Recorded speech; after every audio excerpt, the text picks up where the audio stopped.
Welcome to Reckless Banter. My name's Rain. I'm Michelle. My name's Jeff.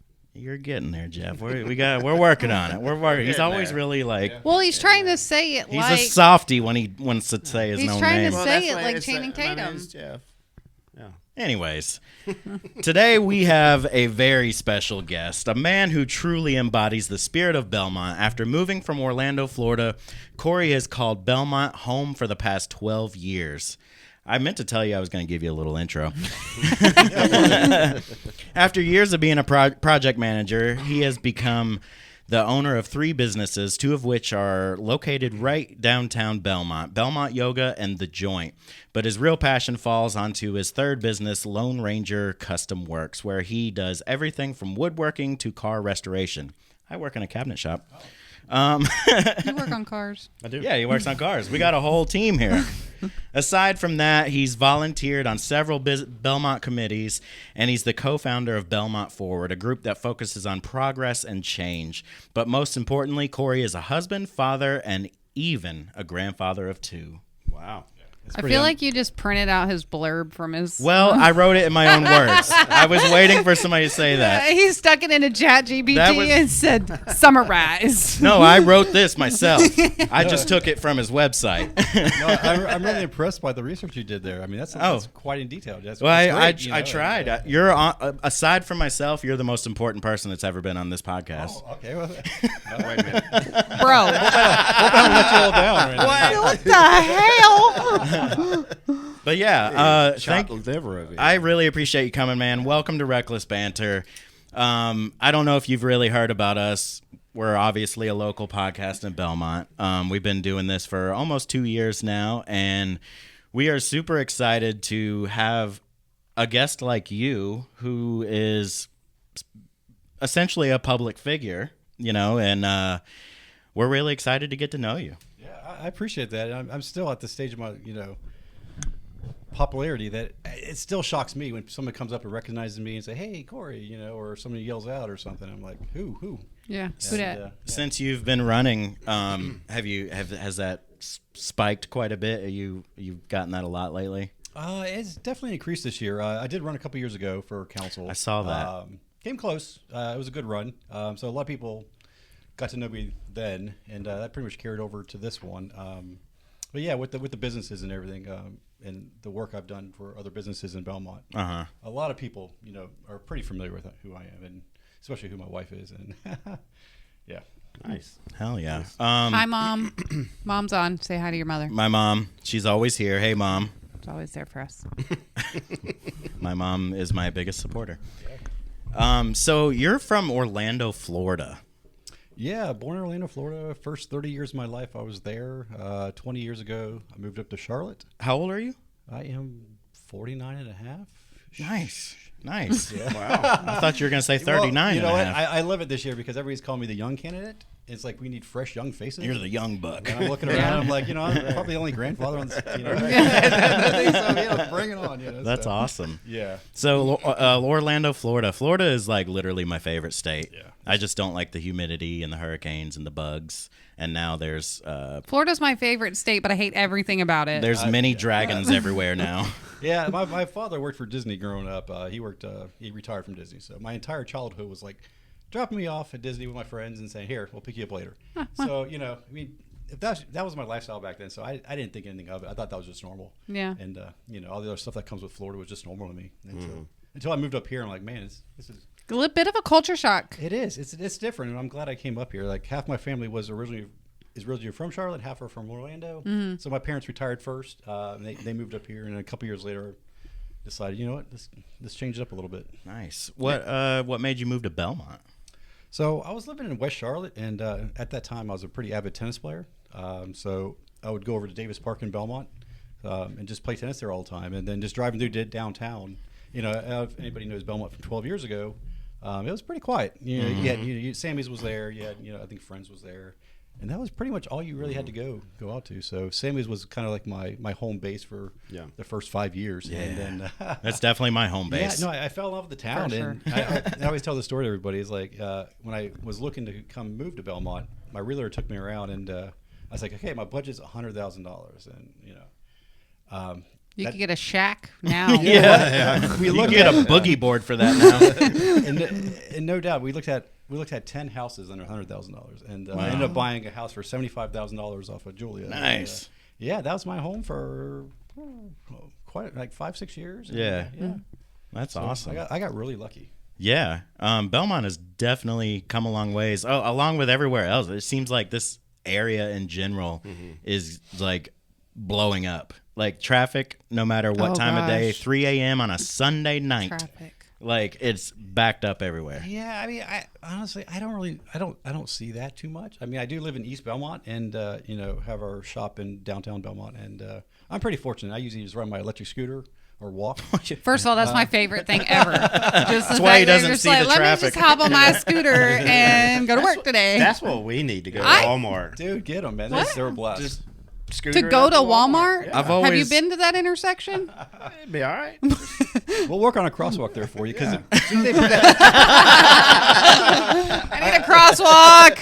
I yelled for years about that crosswalk. Needed to be a crosswalk at Park and Catawba Street there because that was always a dodgy trying to cross that road there. And once that crosswalk went in, it made my life so much easier. So I feel like I'm probably in one of the worst places because I'm right at Belmont Abbey. Oh, okay. So like all of that, it's great because everything's close and I'm far enough away. But then at the same time, I'm in like the busiest section I'm on like the very edge of Belmont because you actually hit the welcome to Mount Holly sign and then you hit my complex. Yeah. But we're Belmont. Yeah. So I don't know. I mean, do they consider technically it's I have a Belmont address. It's weird how that works. Yeah, they got really strange boundaries around here with the ETJs and the other cities because a lot of my people I campaign going around campaigning, it's like, I have a Belmont address, but they're telling me I need to vote in Cramerton this year. And Really? Or Wow. I live in Belmont, but it's like there's nobody. I don't have a ballot this year. So either you're an ETJ or you're kind of an annex into Cramerton or even Mount Holly, and so the lines are pretty tricky. crazy. Yeah. So tell us about your businesses, yoga and the joint, and you're woodworking and car working. That's awesome. You're just like, is there anything you don't do? Like, is there anything you haven't done? Honestly, I tell everybody this. I didn't grow up with much. I mean, my family were decently off, and I like nice things, and I learned at a very young age if I wanted something nice, I need to figure out how to do that, how to make it, how to fix it, how to get it, make it happen. And when I moved to Charlotte 20 years ago, I came up here with nothing. I decided just to sell off everything, come up here. And I just started building furniture for myself. And then I started to learn Ranger Custom Works, and it just evolved from there. It started off as just refinishing furniture. Then I realized, hey, I can just build furniture. And I started building furniture, and it just kept going and kept going. Once you learn how to do it, you amaze yourself at how easy it actually is to build furniture. Yeah, and like my first. I mean, it's not super. You know what I mean? Well, like, you have to be creative because you can't just build what everybody else is building because then it's just like just have what everybody else has. You have to get creative with it. You have to it sounds like you're just putting wood and nails together, but you have to be creative with it. It does take a lot of skill, and the fact, I would never. I don't even want to change my own battery in my car. I do more car work than you do. Yeah, it's just me and cars. There's never been a small engine in my life that has lasted more than a week. Yeah, I have more trouble with a weed eater engine than a car engine. Yeah, exactly. I don't know what's up with these little these little. Yeah, they're not meant to run. Things, but yeah, they're such problems. But I mean, I got my first car when I was 15, a little Volkswagen Beetle, and I wasn't able to drive yet, so I just started tinkering with it, and then fixed that up, and then just kind of went from there. Yeah. So you own a yoga studio? Is that something? Has yoga been something you've been doing for a long time, or? Yeah, that's something I didn't really start until probably 15 years ago or so when I was living in Charlotte. That's when kind of the breweries were popping up. Yeah. And they were doing kind of like yoga and a beer. So I would just go out and... He just wanted the beer. Well, it's a good way to meet people, too. It is. So. And being single and want beer and do some yoga. And so I did that. And then, I met Michelle. And that was kind of a passion of hers also. And one day, I think we were on vacation somewhere. And we were just like, you know what? I think we were in Jamaica. We were just on a bus somewhere, and we're seeing all this nice beachfront, and we're like, man, wouldn't it be great just to move here and open up a yoga place? And then when we got back home, we started like, you know what, that might be a good idea. And then we looked at Belmont, and there wasn't really too much here. See, all the good ideas come from the islands. Mm-hmm. It does, and then All of them. That's true. Yeah, and then probably 2019, we started planning on it. Yeah. The shop we're in now, I'm good friends with Steve, the owner of the station there, and also that building we're in. And he was telling me like, hey, we got this building we're going to get ready to build. So we jumped in there and we grabbed a spot, and it was just 2019. We're so excited, and you all know what happened in 2020. So as we're ready to open, COVID hits, and then now we got this big space and we're ready to open, and we can't yoga. You're stuck. So we did the virtual thing. That was really good. We had really small classes. Yeah. But it was enough to get our name in there, kind of get grounded, and we learned from there. Yeah, I think the whole COVID thing. I mean, it was a setback for sure, but it was like it built like online. Podcast was started getting big, and like online clothing stores because nobody could go out. So COVID birthed a lot of entrepreneurs. It birthed a lot of stuff. Yes. It did. It's crazy to think of what came from that. And I know there's been like now I go out, it's like 9 o'clock, and I'm still on that 9 o'clock shutdown mode. I've never recovered from that. So like 9, 10 o'clock, I'm like, that's when I go to bed. So me neither. Yeah, prior to COVID, it's like you're at Sammy's at 12, 1 o'clock at night, just hanging out. Now it's like 9 o'clock. I'm looking at my watch. I got to go home. Yeah, because you're gonna have to. I mean, running 3 businesses, I'm sure that's. Have you guys ever done yoga? I have. I've never done. I did CrossFit. I had to do yoga. Jeff, we need to go do yoga. Actually that would be highly entertaining. You think? Oh my gosh, that would be so much fun. Yeah, I've never done yoga. It's hard. Like everybody says, it's like that. Everybody that's never done it be like, that doesn't look that hard. Yeah, get in there. Yeah, try it. Yeah. That's awesome. I mean, yoga's for everybody. I mean, people get this like idea what yoga is, but it's really not that. It's like look, yoga like every style in the world. You have stuff that you just stay on the ground the entire time. Yeah. You have yoga where you just like hold a pose for 5 or 6 minutes. You have yoga that's actually some heated power stuff, which I stay away from that. Like I just like to see how long you guys could hold downward dog. What's downward dog? Your butt up in the air and your arms straight. Yeah, it's a classy pose. Push back to your heels. Yeah, I don't think we could do that much. It's a good stretch. I Like think you we will could do it. feel stretched and relaxed after. Have Like a little it's more great. faith in yourself. But it's the holding the pose. It's like sitting in that one spot for a whole minute, and you just get I mean, it feels really good after, and you can like rest for like a second if you have to. But then I'm gonna. You ever pick on hold you. I think they call it an air squat or something like that. Mm-hmm. I think it's called chair pose, I believe. Okay, well, yeah, that. Well, I'm also a Michelle's gonna yell girl. at me. I'm also a girl, so it's called hovering. Oh, She's good at hovering. No, but being a tennis player, I mean, it was a great way to kind of keep myself loose, and just kind of get that extra. Hey, stretch. Ghost Bird. Sorry. Yeah. I did CrossFit, so that was kind of our calming. Sundays we'd go. Actually, us girls would get together. We'd go do yoga, and then we'd go get brunch and drink mimosas, and it was great. How do you feel about CrossFit? My age is showing. I'm getting old. I played a lot of sports growing up, and I really wrecked my body. So, I had some spinal fusion done. I had a knee replacement done after 5. CrossFit's not the one for him. And yoga's it for me. Well, I was interested in help my your recovery, and I was interested in your answer because I kind of feel like it's a cult. There's a following for it, and if people love that like structured, like, okay, let's do this thing and let's go. I mean, that's perfect for them. I mean, it's probably, if I were going to like work out, I'd probably need somebody yelling at me, because if not, I'll probably just sit there and watch whatever's on the TV going on, or walk on a treadmill and just watch the TV or something. I've heard the first rule of CrossFit is to tell everybody that you do CrossFit. You gotta get the merch, man. Yes, CrossFit people talk about CrossFit a lot. Yeah. But it's different. If you stay that committed to something that intense, like you're committed to it, because it's not like you're just going to a gym and picking what machine. Okay, I'm tired of working my arms today, so I'm going to go work my legs. No, I don't care if you work legs 3 days in a row. You're going to get back in there and you're going to do 100 air squats if that's what's in the workout. Get over it. Yeah. Yeah, we did a lot of partnership with like ISI and Burn Boot Camp and stuff early on, where we used to have like a yoga instructor there. So it's kind of like a stretch, and then their CrossFit class. So we kind of we try to like intermingle, different styles. Yeah. You guys got any questions?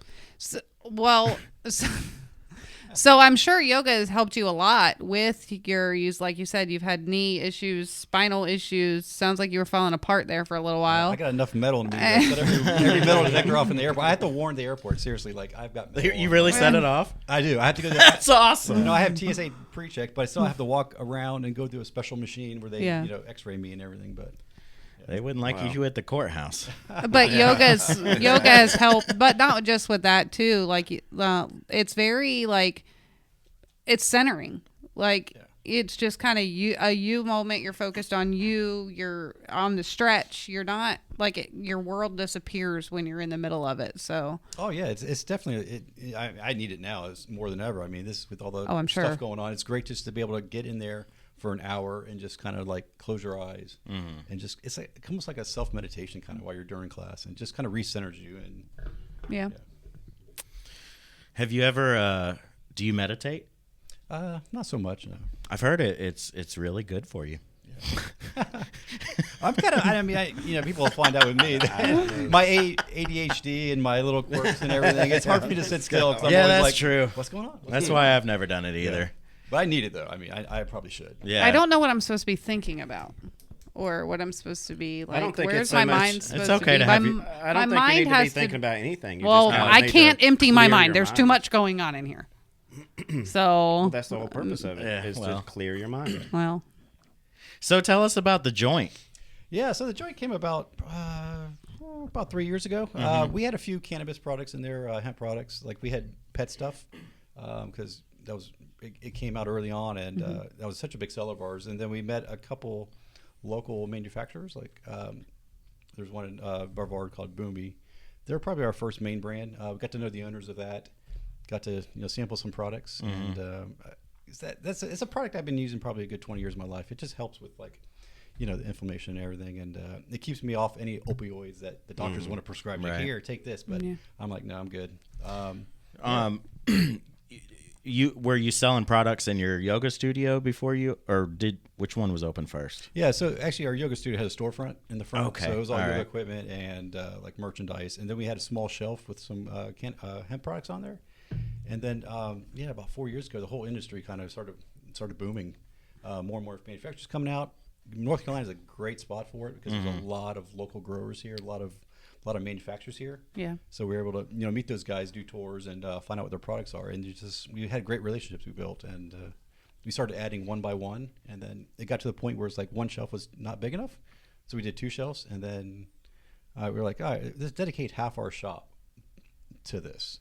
So we brought in some coolers, and we got the the THC seltzers and the spirits, and we just added a good variety of products, and that's kind of where we're at now. Do you still have the pet products? Oh, we do. We have quite a few. Okay, because my dog needs some. We even have them for cats. We have them for all sorts. Yeah. Beans. Yeah, so we got to cut Briggs.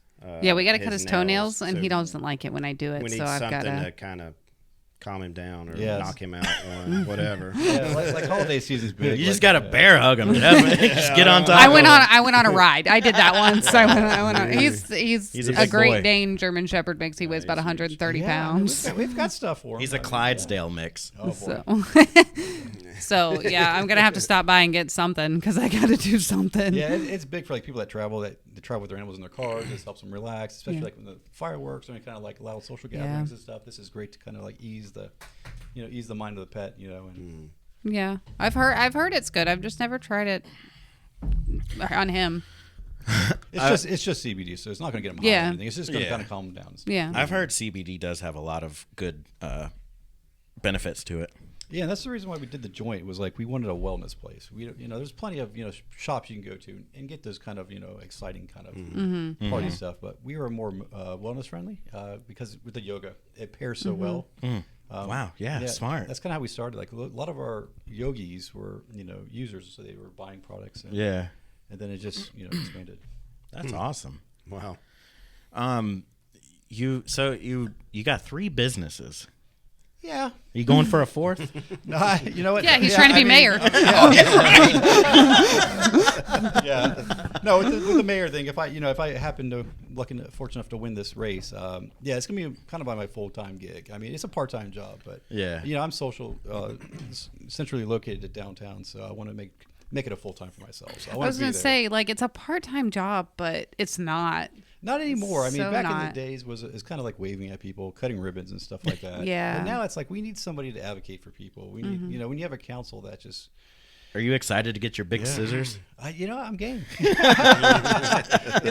believe it or not, I am really pretty introverted. Yeah. So doing like live, speeches and getting in front of the public, to me, I'm like screaming on the inside. Right. But somehow I kind of just. You just close take my some mind. CBD, Yeah, do that go to yoga, sleep. and then That's awesome. he's got all the answers all in one. Yeah, that's great. Yeah. I love that. So we used to be called That Stupid Dating Show. So we are dating scholars. You got a wife, and you got kids and grandkids and any grandkids. Well, probably maybe about 20 years. I was going to say, he's only like 49. Yeah, I know my granddaughters are about 2 and 6 months. So How did you meet your wife? we met it like everybody else meets these days online. Oh. Online, Nice. Which one?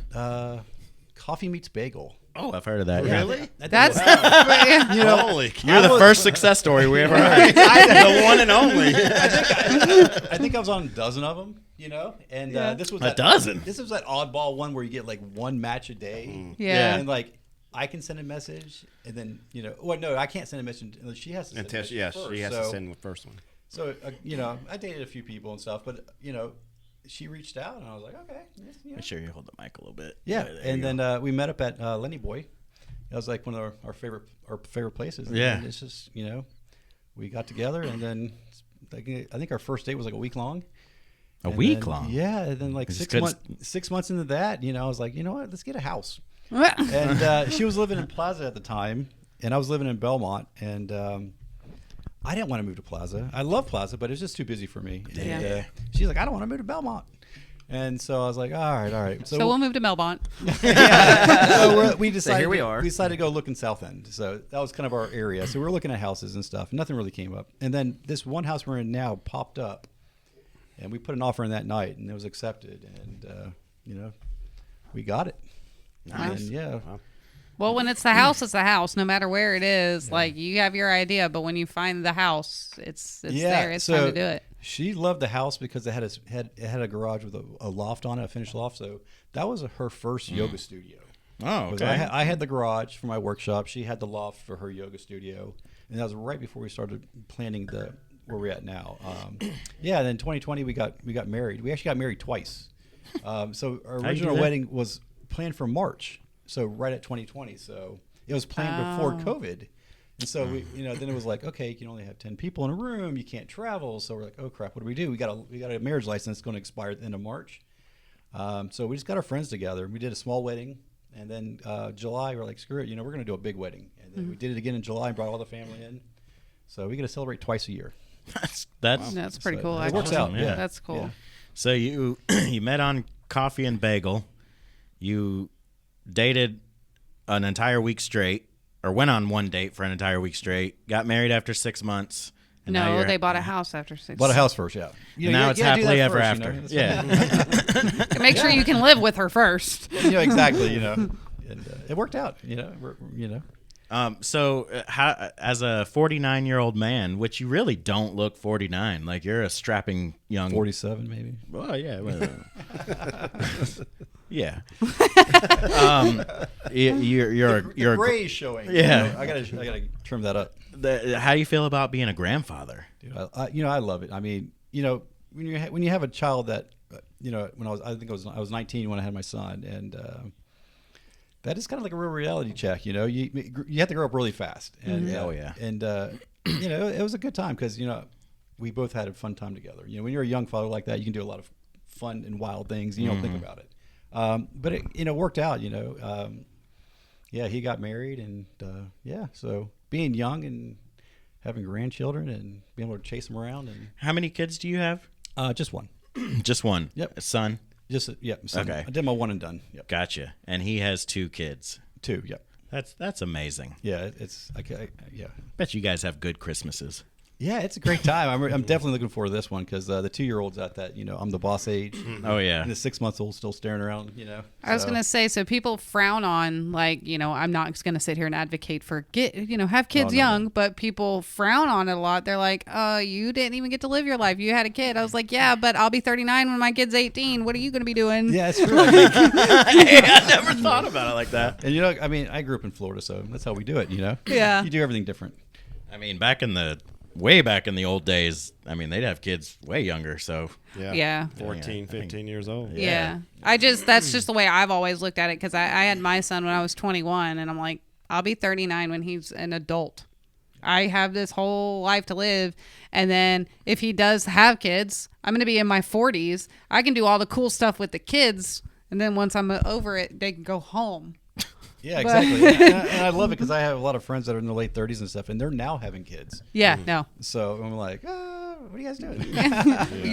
We can't hang out anymore. Maybe my grandchildren can play with your child or something. But at the end of the day, I can send them home, and then you're stuck with yours. Yeah, that's very true. Yeah. You love them. Yeah, definitely. I feel like I would love grandkids even more because it's just like, oh, are you screaming? Your mom's over there.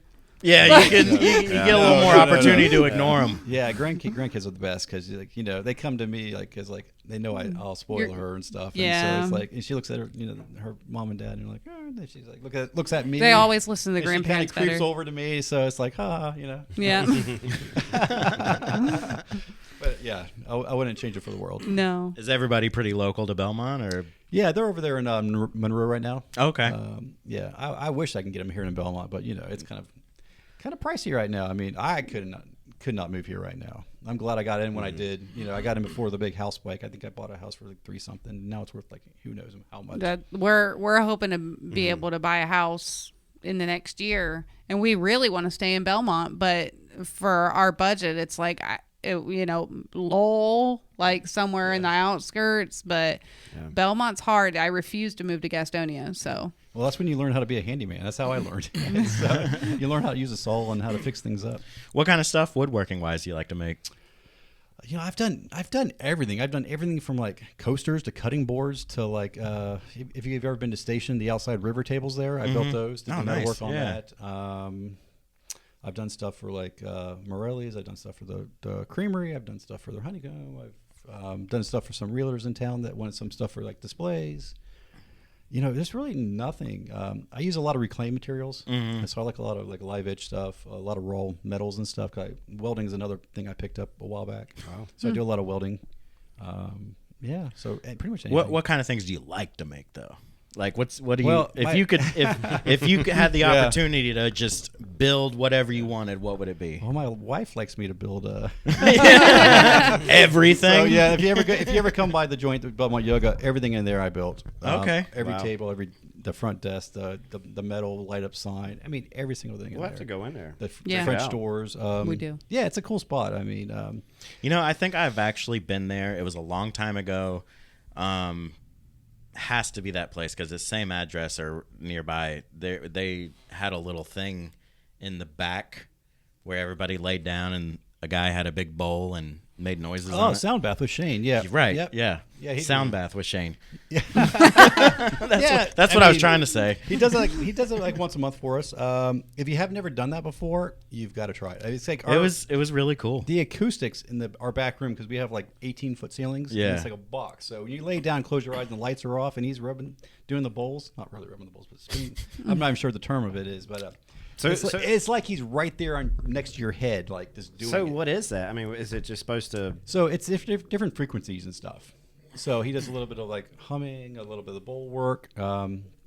It's just supposed to be like soothing, relaxing. Yeah, it's like you close your eyes, you meditate, and actually I fell asleep last weekend. Wow. I was like, my wife was like, man, that was like the shortest one ever. Like, yeah, I heard you over there breathing heavily over there. Next thing you know, you're snoring. No, it happens, and it's encouraged too. If you're that relaxed, just take advantage of it. Go for it, man. Yeah, because the vibrations just go right through. You feel everything. Yeah. Wow. It's really cool because. Everything is a vibration, and that was, I think, the sort of the point of the class, I guess.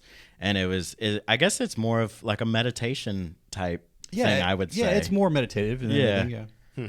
It's actually it was really cool. Well, you're focused on the sounds, so it's kind of gives you, instead of just sitting there in a quiet room meditating where your brain's still going, your brain still has something to focus on while you're able to be into that deep meditation state. And that's how you stop thinking. Yeah, that's how you I was gonna say that's the only way I'd be able to, because my brain does not shut off.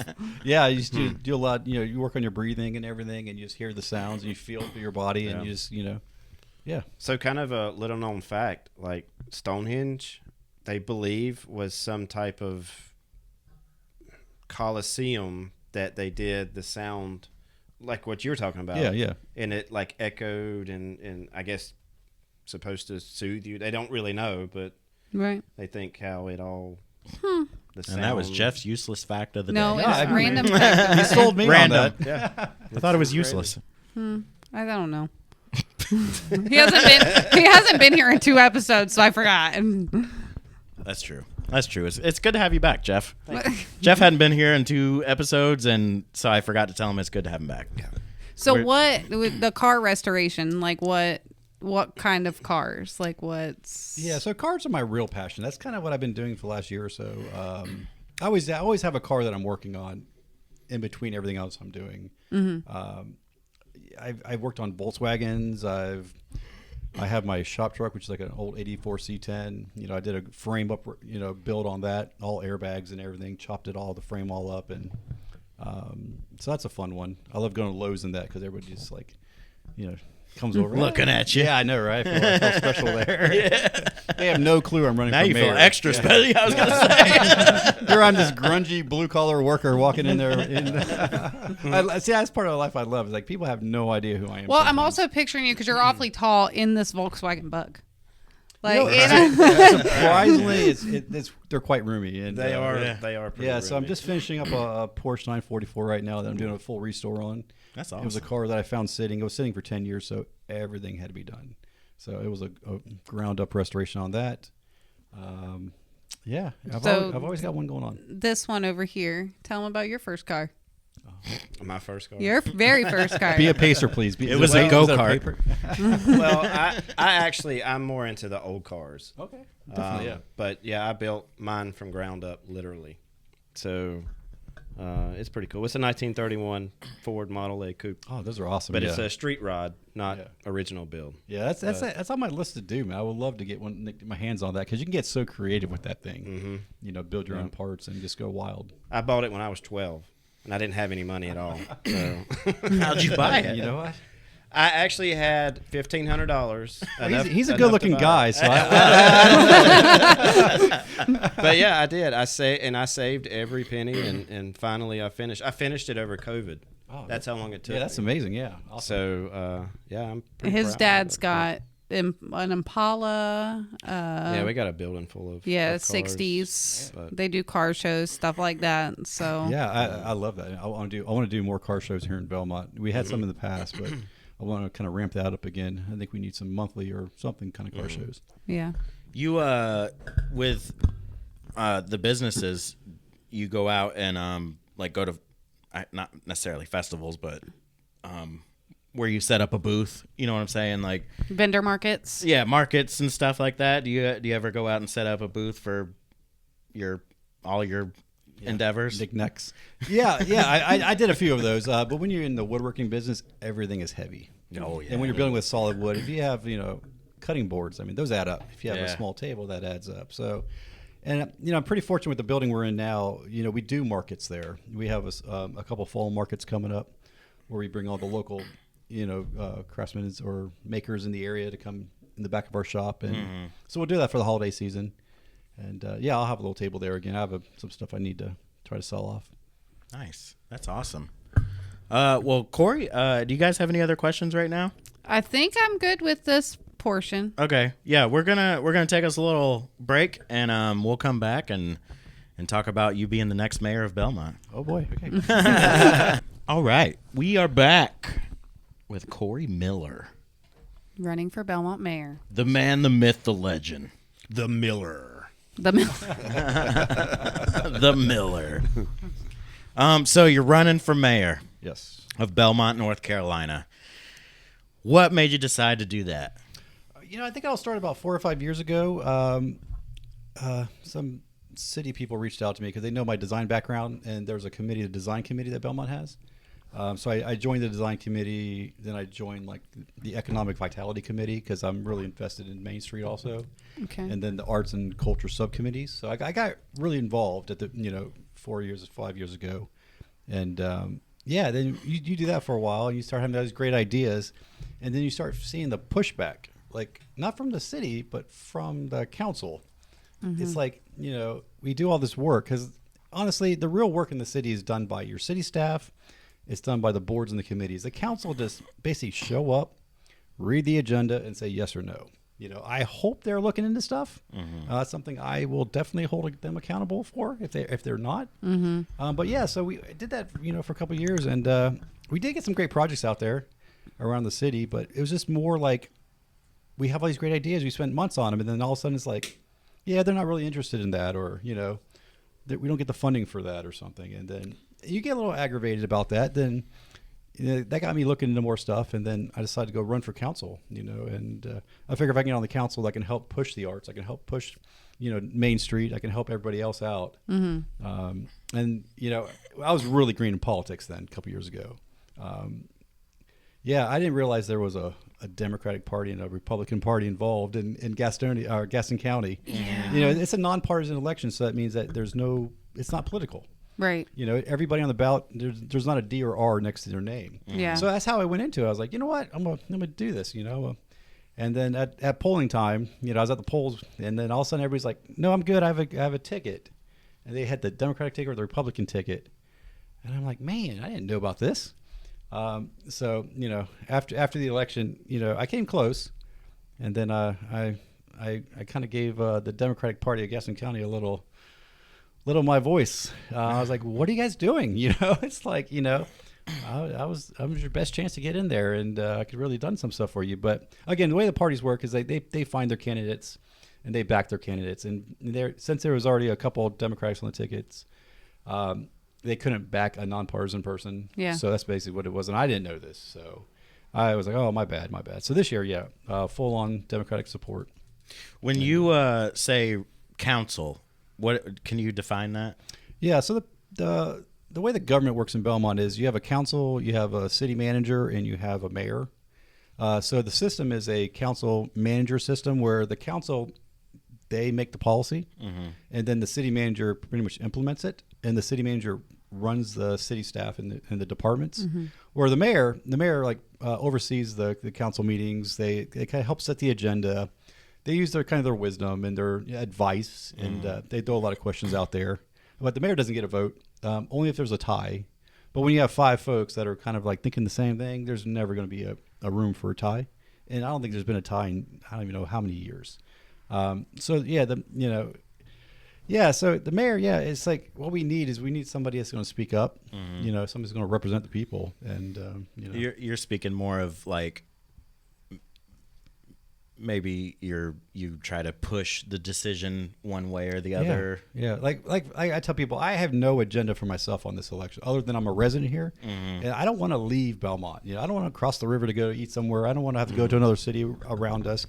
And I'm finding myself, I'm going to Mount Holly more. I'm going to Cramerton more. I'm going to Gastonia more. I'm like, man, these places are getting some cool stuff. Mm-hmm. Right. Like, why are we doing that here? Yeah. And we're just not getting the support from the city council.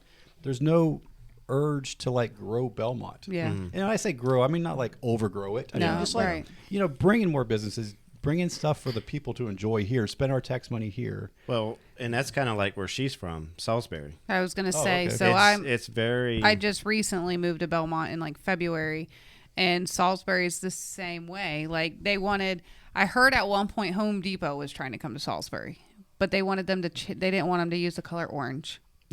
Yeah, there's some crazy ordinances, and it's like, what do you mean? It's Home Depot. Like gang color? Home Depot would be fantastic here, and then Target tried to buy a friend's land that's in a great location, but you can't use red. City of Salisbury was like, no, you can't come in. Yeah, and it's crazy the rules they have, and unfortunately, it goes back to those councils, mm-hmm. and it goes back to people that are kind of stuck. In the generation, it's like the old ways. Yeah, in the older generation, they're stuck there, and they're like, No, we can grow in different ways. No, like I don't want Belmont to become super commercialized. I would love for Belmont to bring these unique local businesses, be a supporter of your residents, and not get commercialized. But like with Salisbury, they're already commercialized. Yeah. So it's like, let the commercial businesses go in there, then quit building apartments and build things that are going to help. Yeah, that's why we have the zoning the way we have it. It's like, the big box stores, the big heavy driving stores you drive to, those are highway commercial. But stores that need that walkability, I know we're going to the tattoo thing, but like that's zoned for highway. That's zoned for car traffic. And like, people need to walk around and people need to be able to walk in these shops. And so we need to fill downtown with like small businesses. We need owner operators, because that's where the, you get the great product, you get the passion in these shops. We don't want these, franchises to come in and kind of swallow us up. Yeah, I like that. That's sounds one like thing we're in Compton. That's one thing. Hey, quiet on that one. One thing I really love about Belmont is you can go downtown and you get that homey downtown, uptown, whatever. People look down on the word downtown. I think downtown's a great. Or is it uptown? That's what I'm just saying. People are calling it like a Charlotte. They're like, it's uptown Charlotte. I'm like, no, it's downtown. Well, it's because it's on a hill. But anyways. I like That's that. the truth. I like that local feel where I can take my kid, go get dinner here. Yeah. Why are we still talking? I'm talking. Because you didn't believe me. No, I just didn't care. There's 3 men in this room. What does that mean? Calm down. I'll go get the other Michelle. The other Michelle. Well, remember, I'm political, so I'm in the middle. So. I don't take sides. But I like that I could take my kid to go get, I can take him to Sammy's and go get dinner, and then I can take him to the ice cream shop down the road, and then we can walk into the little, the Catawba Antique Mall. He loves the Antique Mall. I love that we can do all those things right there, and it not be like, okay, we got to drive to Walmart now, or we have to drive here, there, and the other. It's like, no, let's go spend a day in Belmont. Yeah, that's the thing. There's a lot of, I know a lot of the business owners, and I get a lot of email and communication from businesses that want to come here, and they really want to come here. But the problem is, one is we don't have the real estate for it, but two is like we're not getting the support from the city to entice them to come here. Yeah. And it's like we lost, the Bottle Tree. They had to close up, and so I hope that gets filled with another great restaurant and not an engineering firm or something. Not to knock that, but we need stuff that these residents can really enjoy. Yeah, we want stuff in our town that we like. Not that we're not gonna don't turn a great downtown building into an office building. You need attraction. Dude, yeah, I would love more ethnic food. Like you put a nice Indian place there, a nice Chinese restaurant or something downtown. Oh my gosh, I'll be there all the time. And we have Morelli's next door to us. Yeah, and I love that place. I mean, yeah. Do you feel that Belmont is more or less kind of stuck in their old-fashioned ways? Yeah, so probably 5 or 6 years ago, Belmont had a surge. A lot of people moved to town that time. When I was on the design committee, a lot of people were moving in. We had really great progress going on. We were really pushing the arts. And just a couple years ago, it just stopped. And it's like, it's not going backwards, but it's definitely not moving forward. And it's like in the small businesses, we all talk and they feel it.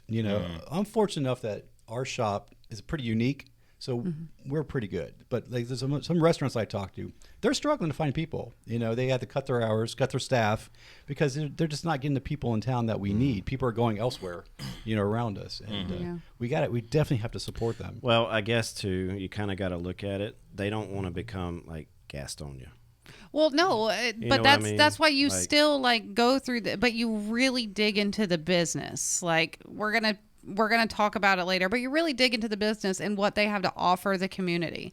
If it's just another, just like somewhere in Gastonia, then okay, we know that that's not. But if you're looking at the person that owns that business, you're looking at the values of the business, you're looking at the mission of the business. If that goes with the values that you have here in Belmont, what's the problem? Maybe we should open up a boutique.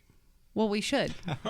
Yeah, I mean, downtown Belmont, people are afraid of growth, but it can only grow so much more. I mean, it's pretty full with buildings wise. So, but we need to fill these buildings with quality, owner operated small businesses that are pushing for get the residents in there, getting some visitors come visit us and spend that tax money so we can do the other projects. I feel like we keep trying to touch on it, and it's like we might as well just talk about it. Well, no, Yeah. I was gonna say like not just downtown Belmont, but all of Belmont.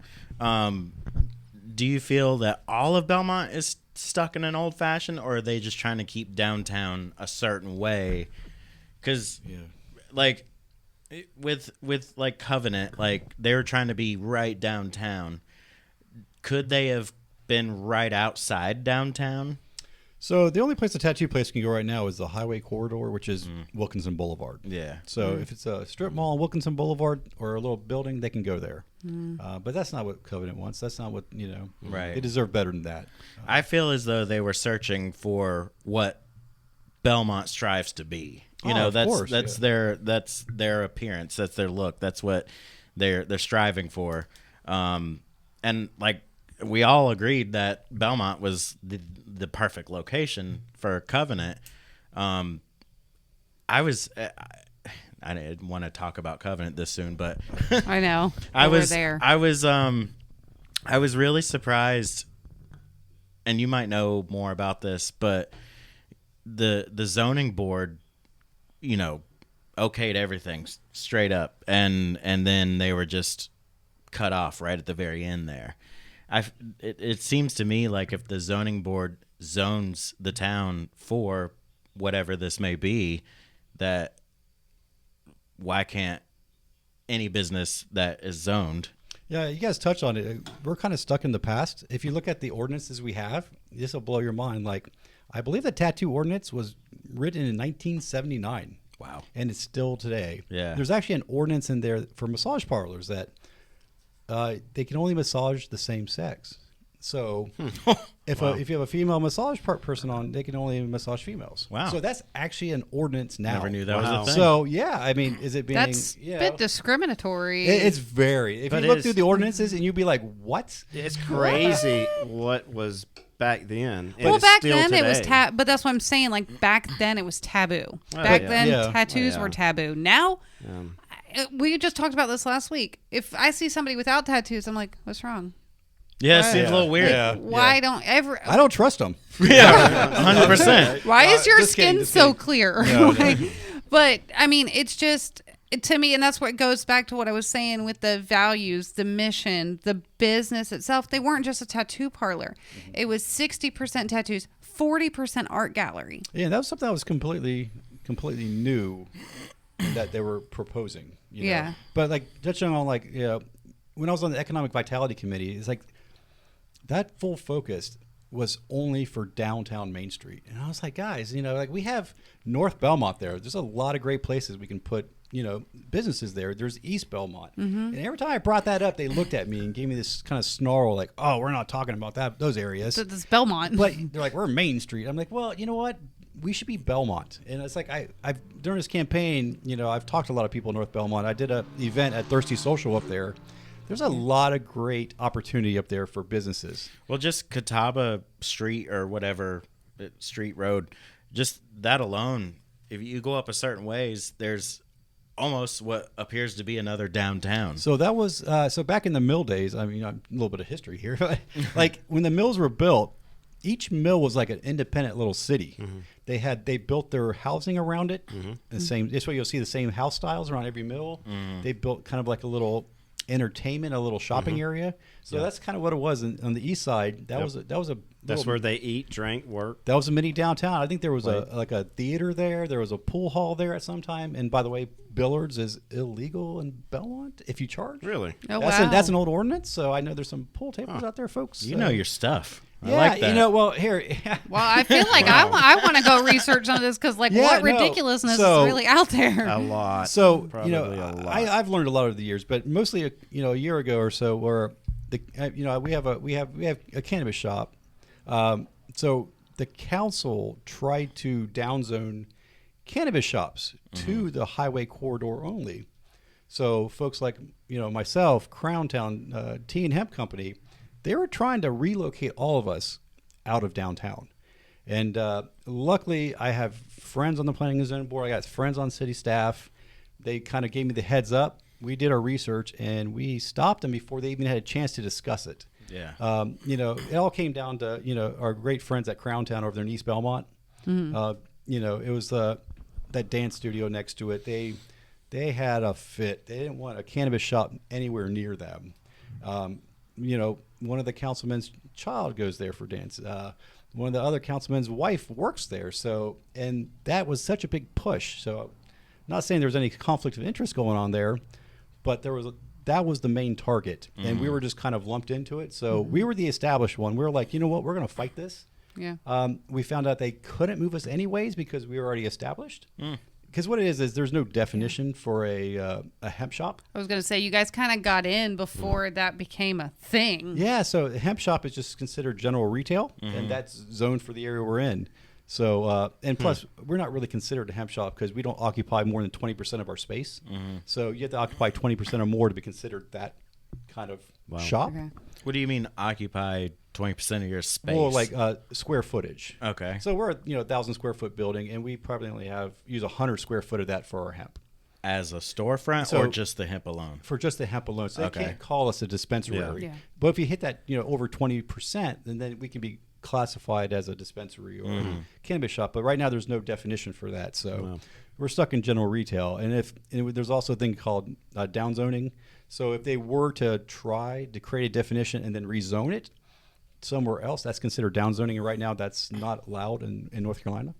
So we're kind of protected on a couple fronts there. So I'm glad Crown Town was able to open up their shop. I'm glad Tea and Hemp was able to open up their shop. They are competitors of ours, but they're also friends of ours. So, and we encourage it. There's room for more than one, and they're doing a great job on it. Yeah. Yeah. Guys? You had a thought and you lost it. Yeah, I did. Because you were going somewhere and I you was. lost it. No, I think, so if you are to be elected mayor, other than bringing in businesses and helping build, what would be your other goals as mayor? So my main goal is just to be a representative of the city, of the people. Belmont has such a diverse population that many people don't even know about. They think it's kind of the same look, but it's not. You have neighborhoods that are one way. You have, and just so. And we're big allies of the LGBTQ community, and it's a big community here in Belmont. Yes. And we're like, we should do a pride event. Let's help them out. We're established now. We have some pull. We have some resources. So we got a few people together, and we did the Belmont Pride. And then that was such an amazing event. We had over 1,000 people that day. A lot of them came in from Charlotte, Gastonia, but we had a big core of people here. It was an amazing day. It was something the city council tried to stop.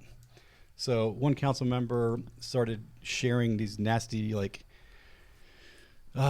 these messages on his personal Facebook group to private, to different neighborhood groups, like, how do we stop this? And they were saying that these are just new people to Belmont, and they're just trying to bring that here. And it's like, nah, man, we've been here longer than you guys have. And then another councilman posted a lot of homophobic memes just constantly, and it's like, what's going on? That's not. You're not taking. You take an oath to serve everybody in the town, and to this. They're just people. They're just people celebrating. And it's just it's just people celebrating. It's just like having the Juneteenth celebration in downtown.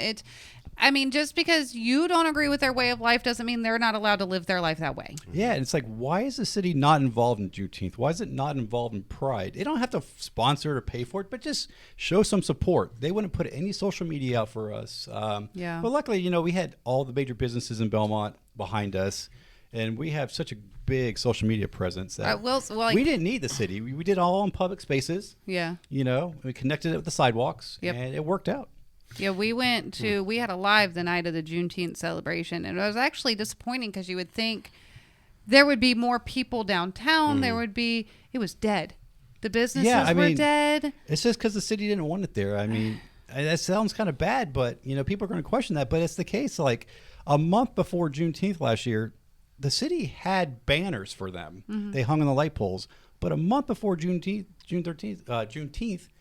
they put a new ordinance out that all banners must have the emblem of Belmont or Belmont related or state related.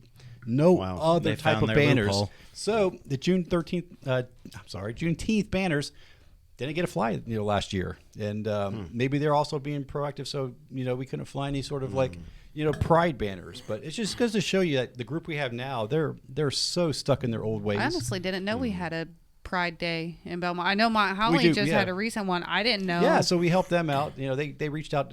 They reached out to us, say, "Hey, you guys did a great job. Can you give us some advice? Can you help us?" So definitely we did what we could for them. And then, this coming year, win or lose this mayoral race, our thing is we're going to push these events. Yeah. If the city won't sponsor it, if the city won't help, we're going to get the people involved. We're going to do Pride bigger and better next year. We learned what we can do more. And we're going to support the Juneteenth, and we're going to support other festivals. I would love to have a Latin festival here.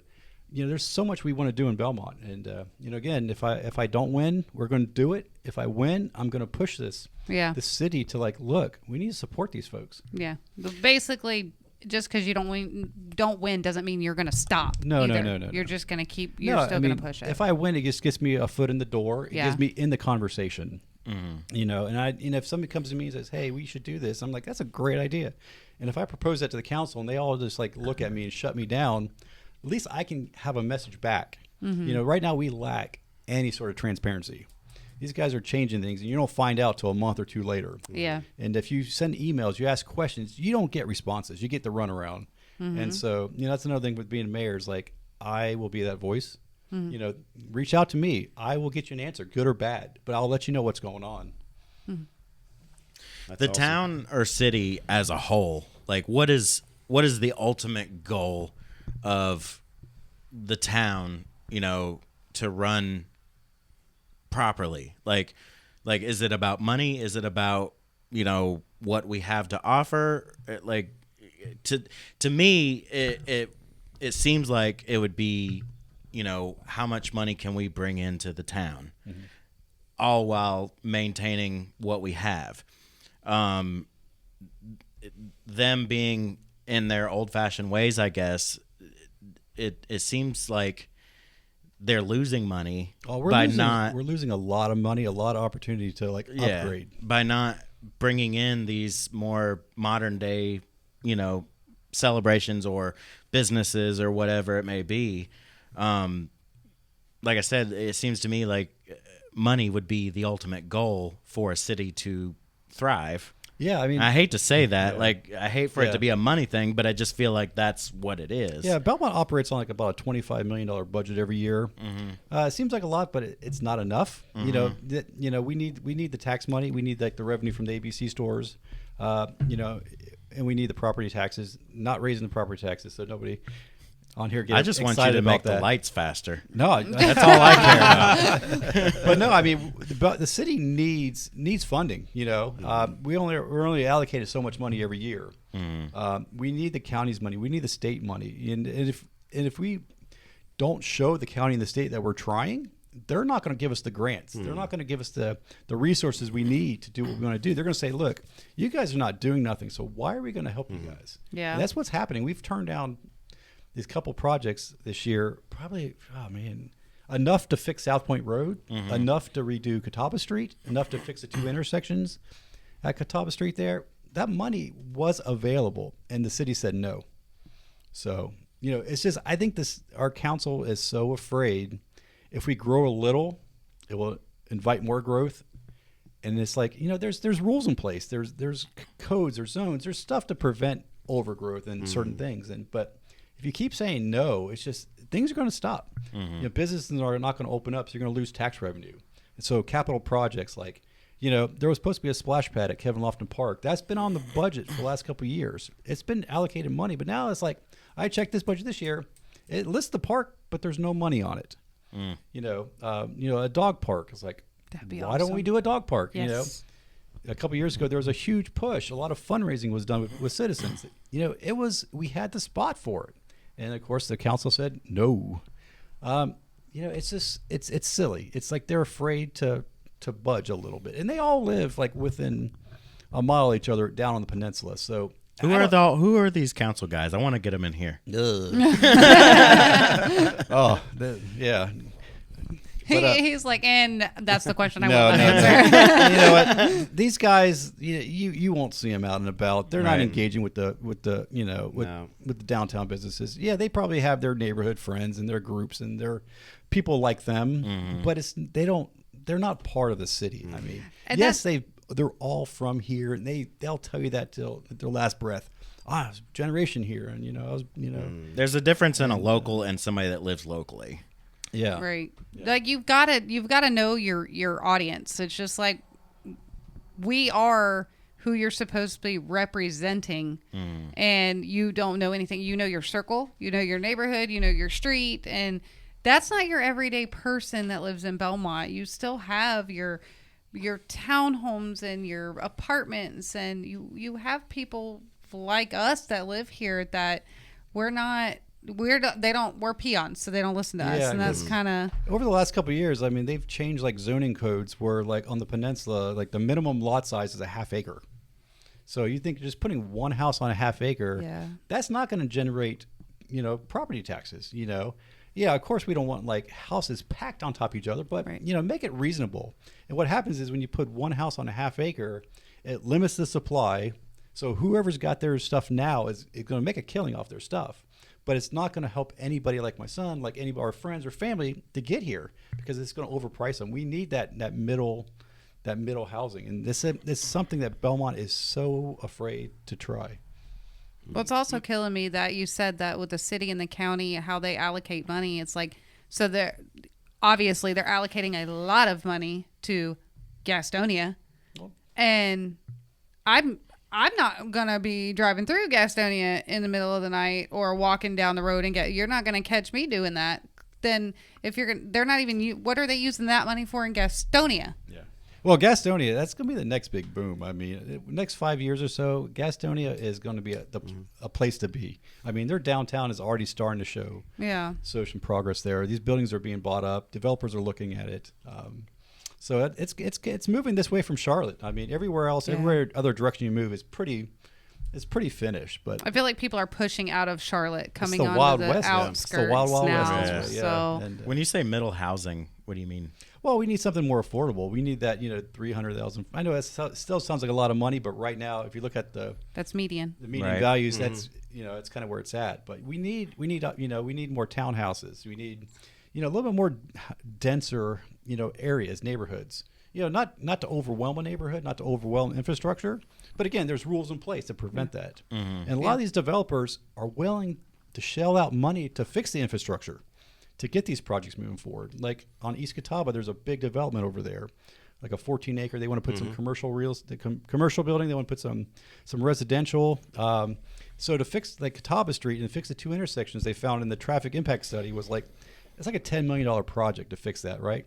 So, and the county says, hey, guys, if you approve this project, we'll pay for half, right? And the developer came to the table, and they're going to put in a big number, right? And so the next couple of years, the tax revenue would cover the rest. So it's not like the city will be drained, but then we would have had a nice new Catawba Street, new intersections. I live on East Catawba, and I would love to be able to walk to a coffee shop, and right now we don't have that there. Do you feel like we should have more housing, or is that what you're saying? Like is that the goal of Belmont, to have more housing, build more townhomes and all that? Like, yeah, I mean, there's other developments in the works.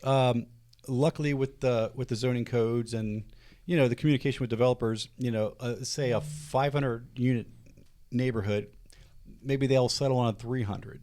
And they'll also give back money to the city for roads and infrastructure and sidewalks, because we need connectivity. A lot of these new neighborhoods are going in. We need to connect them. So there's opportunity there. I mean, it's going to happen. You can't say no forever. People that own this land, they have a right to build, as long as they play by the rules. And we just can't say no, because they'll go to the county. They'll find a way to build, and then they'll build their 500 houses. And then say, sorry, Belmont, we're not giving you any extra money because you told us no, but the county said we can do it. That's what I was going to say. They're just going to go next door and build it in Mount Holly. Mount Holly's going to build up quick. Yeah, my biggest thing about it is the traffic. No, I was just going to hit on that. I mean, traffic is probably the number one concern I hear. That and infrastructure. You cannot take a corner without seeing a new apartment building, townhomes, this and that. I agree. But, with the traffic situation, if you really look at it, and there's been studies done, majority of that traffic is not Belmont. You have like Lake Wylie, you have all these other surrounding cities that are really actively building, and 75% of those people go to Charlotte. So how do you get to Charlotte? You got to go through Belmont. Right. And we have South Point Road, they put a middle school next to a high school without even fixing the road. So that was one big mistake. And now all these people coming up from South Carolina have to still use that road at the same time. So that morning rush hour, that evening rush hour is pretty terrible. But we have to get ahead of that. So if we have to build a few more houses to get it to improve the roads, we can be ready for that next development. We can be ready for that next, other city around us building up. That's what I was just going to say with the traffic. If they build it in Mount Holly, that's still going to build up traffic in Belmont. Like either way, if it's right next door, we're still going to get built up traffic in Belmont, whether they build it in Belmont or right on the edge of Belmont. We're going to get up that traffic. Well, another thing with traffic is 75% of the main roads in Belmont doesn't own those roads. Those are NCDOT. So Belmont can't touch that. Belmont can't touch South Point Road. They can't touch Park. They can't touch Keener. They have to go to the state. And if the state doesn't want to give you money because you're not really actively looking to improve your city, it's like they're going to withhold fundings. And then these roads are going to fail. These intersections are going to fail. And then Belmont's going to have to say, oh, no, we have to put our money into these roads. Like the state may say, well, we'll pay for 75% of it, but Belmont, you're responsible for 25% of it. Opposed to if we were actively growing, we're working with our other local cities, we may get 100% funding. Who knows? But that's a communication that we need to have. We need lobbyists in Raleigh, pushing for this, and we don't have anybody in Raleigh right now pushing for grants. It's like, why are we not doing that? We're missing out so much money. But again, I think it's this council's like, if we just show we're growing, Is the goal to grow? Well, the goal is to do better. You can only grow so much. I mean, Belmont is getting pretty full. There's not much left. But if we do it right, we can get more housing in. We can get the roads fixed so the roads will support the housing. You put a development, but you fix the road by it, then there's not a problem. I was living the east side when the Aberfoyle Village was built. That's those townhouses and apartments over there. There was such an uproar about like, oh my God, it's going to destroy East Belmont. There's going to be so much traffic. Honestly, I live there. I've never seen more than 2 cars at a stop sign at one time.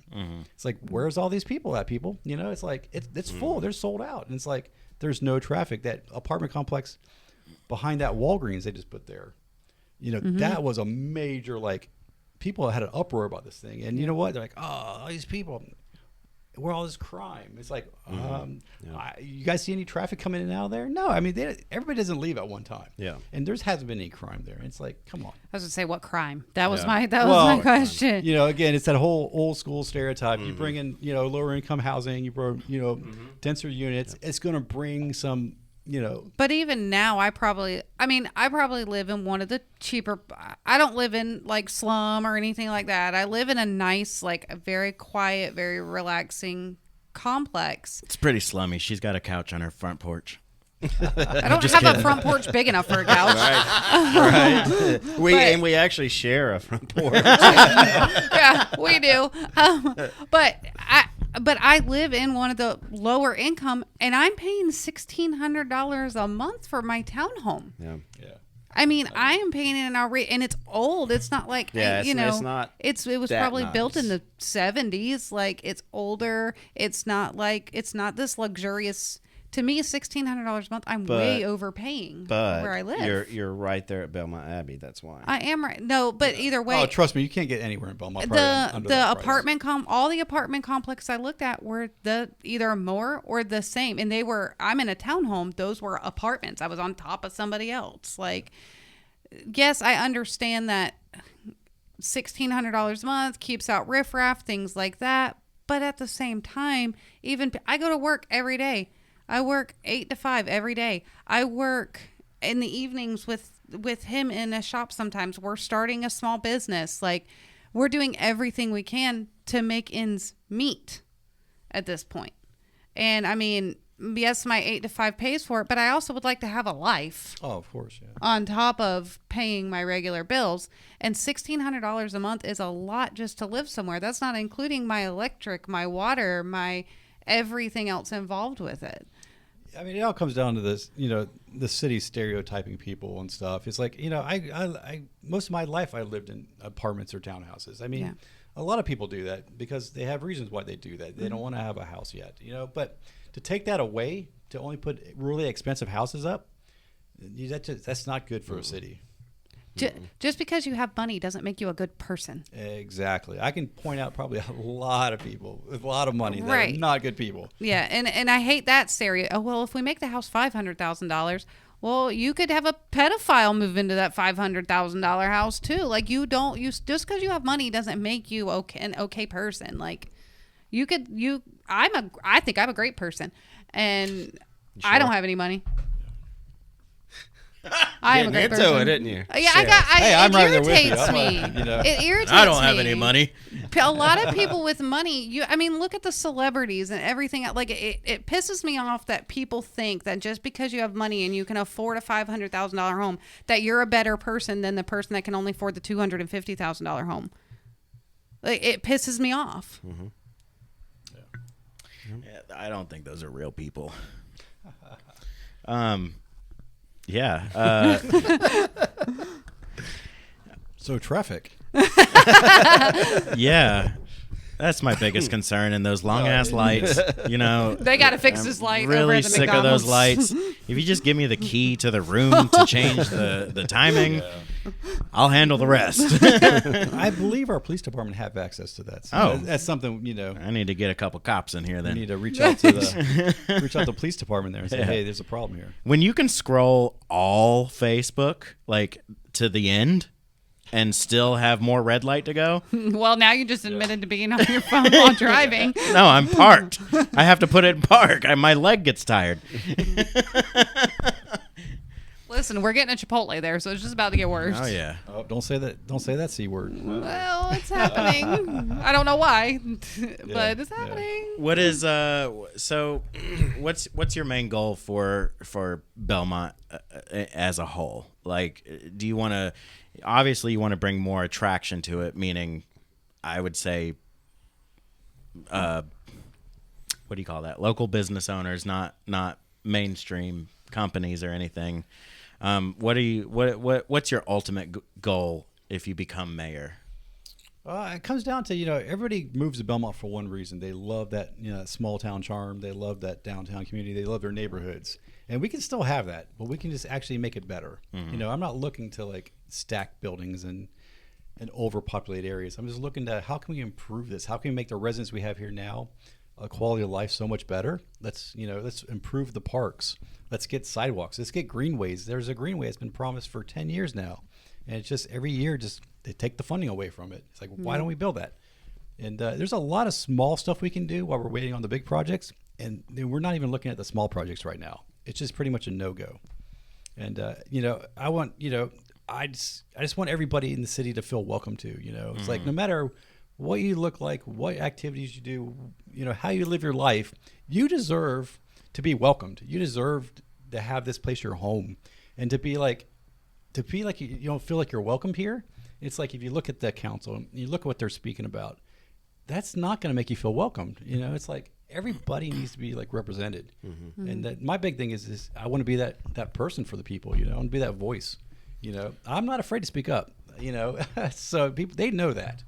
Being that your opponent is a lifelong Belmontian, how would you say that? He's lived in Belmont all his life. I don't know. And you've only been here for you've only been here for 12 years. Do you feel that people might look at you differently because you've basically just got here versus the guy that has been here all his life and has watched Belmont from the time he was born until now? Yeah, that's a question I pose a lot. It's like, how long you have to live someplace before it's your home? Everybody's like, you're not from here. I'll be honest. When I saw that he's been here all his life and you've been here 12 years, I'm like, It comes down to really, it's like, what commitment are we going to make? You know, Joe's a great guy. He's a nice guy. We talk, we shake hands, we say hi if we see each other. At these events, you guys ever arm wrestle? Well, I don't know if he wants to challenge this old guy on that, but if it comes to a tie, that's going to be the tiebreaker. He may start arm wrestling me or start more wrestling me with some stuff I've been saying lately. But again, I gave him fair warning. I said nothing personal. It's just politics. You know, we both have how we want to run the city. Yeah. You know, we served on committees together. You know, we work together. We can do that. And but yeah, it comes down to commitments. Like, I'm going to make this my full-time gig.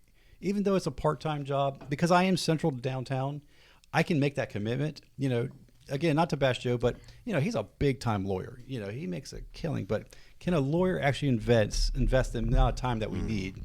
Are they going to be available every day to, like, walk the town, talk to people, to represent the people? And that's going to be that's my goal. I want to make sure people know where I'm at. They can find me. They can actually physically talk to me. Like, right now, you can't find these council members. Like, where do you find them at?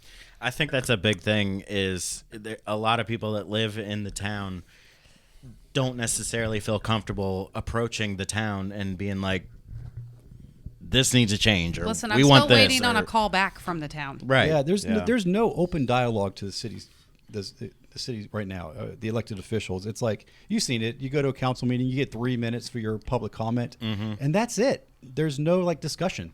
They say, they look at you. If they like you, they smile. If they don't, they say, okay, who's next? There's you know, so something I propose, if I'm mayor, I am going to hold a special council meeting every month. You know, I hope the council members show up. I mean, we'll see what happens, but I want that to be an open discussion. I want it to be a public format where, you know, somebody can ask a question and receive an answer. You know, we may not be able to fix anything right then, but at least we're having some sort of communication. Wouldn't it make sense to have open dialogue with the people that live in your town? Exactly. I mean, it's not there. I mean, you have to, email them. And you never get an email back? No, I mean, you might, but it's kind of like around, you know, they can kind of go around the issue. Go ahead. I wanted to go back to your point for a minute about born, raised, living in Belmont his whole life, and then coming to Belmont. To me, just coming to Belmont and only being here for 12 years speaks more volumes, because you fell in love with the town versus this is where you've been, this is what you know. You want to see a change because you chose to come here, not that you were put here. Yeah, that's the kind of how I answer to people when they say, well, you're not from here. Well, like look, I appreciate you guys are here, but again, it's like, my thing is, like, you should grow up, go to school, maybe move away for a little while, see how other places are, see that life, and then, come on back. And then bring that with you. And people that are born and raised here, they're so stuck in the way Belmont used to be. It's like, you know, up until like 2000s, there was no alcohol in Gaston or in Belmont. You know, so it was a dry, maybe even dry county. So they're stuck in that old ways. They don't want to see anything change. But go away for a couple of years and see another city, see a bigger city, see another smaller city, see what works, and bring that back. You know, I have that knowledge. You know, I have that experience, so I can bring that to the table for these guys. That makes a lot of sense. You're a bit more cultured than the people that have lived here their entire life. Because most people that live somewhere their entire life never really leave the town. Right. Yeah, I mean, you think about they don't get on the interstate. They don't. It's very sheltered. They can't see where other smaller towns have built up some and see how well they're thriving versus where we are, and how there's the potential to thrive, but there's hindrances to that. If you look at the population, I mean, probably the last 20 years, it's almost not doubled, but it's up there. Yeah. So to say that I'm from Belmont, it should be my way, this is my town, it's like, come on now. You know, if you're here, if you make this your home, this is your home. Yeah. You could be here 1 year, you could be here 40 years. As long as you're dedicated to where you live and you want the best for it, you should be able to say, this is my home, this is my town. I should be able to get involved. I should be able to have a say. I had another question. When it comes to, being active with the community and hearing everybody's questions, comments, concerns, do you feel that it's possible to hear everybody's comments and everything? Like, you might get 1,000 emails a day of like, I need this, I want this, this should change, blah blah blah. Do you think you're able to? I mean, I'm not fully educated in local politics, but is that a thing that is possible to be able to hear everybody's? There's going to be a lot of emails, a lot of questions, but it's going to be a reasonable amount of number. I mean, Belmont's a big small city, but it's not huge. It's still manageable. So if I can't give them the answer right now, I want them at least to know that, hey, I heard you, I'm looking into it, and I'll get back to you. Give me a little time. I can't make the decision, but I can help you through the process. If you have a water leak and it's hurting your property, I can't make that get fixed for you. But I can definitely contact the departments and get that on the books. There's a lot that if someone is actually committed to this role, they can do a lot. Yeah. Well, you guys got any more questions? I don't think so. I mean, I think we're good. Yeah. I mean, covered all the bases. Yeah, I think we've really got a grasp on what your view is, and I mean, I agree with you. I and it's better understand, because when people hear build more townhomes, they're like, oh, he just wants to bring more people in. But there's a reason for your reasoning behind that makes sense, and it's just better. It's people that just see it as from an outsider's perspective. They don't understand everything that goes behind those townhomes being built. But I think too, it falls back on the small businesses. If you get the small businesses in here, then you'll start getting a growth of people that want to live here. More willing to support those small businesses now. It's getting bigger and bigger. I don't want to go to Walmart. I want to go to the local business and support them. And that the younger generations are learning that if I help the smaller businesses, then I'm also helping my future, because I can do that too. Yeah, just the location on Belmont. That's what makes it special. I mean, we got two rivers next to us. Yeah. And we're closer to the airport than Uptown Charlotte is. So it's like, we're the place to be. I mean, there's no question about that. And we have to welcome that. But right now it's a negative, because it's like with Covenant Tattoo. People are looking at it like, this is a business that can do well, but it's going to discourage other businesses from trying to come here. They went through all that. They were willing to put in that effort. They were willing to do it. It was that last ditch effort. And it was like, bam, at the very end of the road, they had a building.